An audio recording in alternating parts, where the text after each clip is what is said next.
இப்ப செங்கோட்டையன்கிட்ட 10 பைசா காசு இல்ல. எல்லாம் கடன் தொந்தரவு.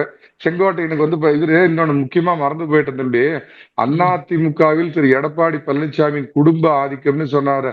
இந்த யோகிய செங்கோட்டையன் முதல்ல ஒரு அடிப்படை ஒரு 6 அறிவு படைத்த மனிதனுக்குள்ள ஒரு அடிப்படை வேணும். அதுல என்ன ஒரு 2 ஆண்டுகளுக்கு முன்பாக அவர் ஐயாட்ட பேசுறப்ப தனிப்பட்ட முறையில பேசுறப்ப நான் என்ன சொன்னேன், ஐயா கட்சிங்கிறது அடுத்த கட்ட ஒரு தலைமுறைக்கு போகணும். மிதுனை கொஞ்சம் முன்னிலைப்படுத்துங்க. மிதுனை வந்து நாங்க முன்னிலைப்படுத்தி பேசுறோம் அப்படிங்கிறப்ப வெகுண்டு எழுந்து என் பக்கம் திரும்பி என்ன சொன்னார்னா, நீ என்னப்பா ஏதோ எனக்கு நல்லது செய்யறேன்னு நினைக்கிற, நான் அப்படி நினைச்சிட்டு இருந்தேன். நீ டிவில எல்லாம் பேசிட்டு இருக்கிற. ஆனா நீ எனக்கு வந்து இவ்வளவு கெடுதியான கெடுதி நினைச்சிருக்கிறேன் நீ. அதிமுகவுக்கும் வாரிசு அரசியலுக்கும் சம்மந்தம் இல்ல. எனக்கும் பன்னீர்செல்வத்துக்கு என்ன வித்தியாசம் இருக்கும்? எக்காரணம் கொண்டும் அந்த மாதிரி செயல்ல ஈடுபட்டுறாதுன்னு எனக்கு கிட்டத்தட்ட எச்சரிக்கை ஒரு தொனியில சொன்னார்.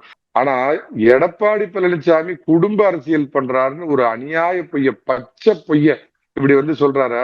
இந்த செங்கோட்டை இந்த யோகிய வந்து எடப்பாடி பழனிசாமி பார்த்து குடும்ப அரசியல் நடத்துற 1900 கதை விடுவார். அப்ப இருந்து நான் புரட்சி தலைவர் கட்சி ஆரம்பிச்ச காலத்துல இருந்து நீ என்ன கிழிச்ச?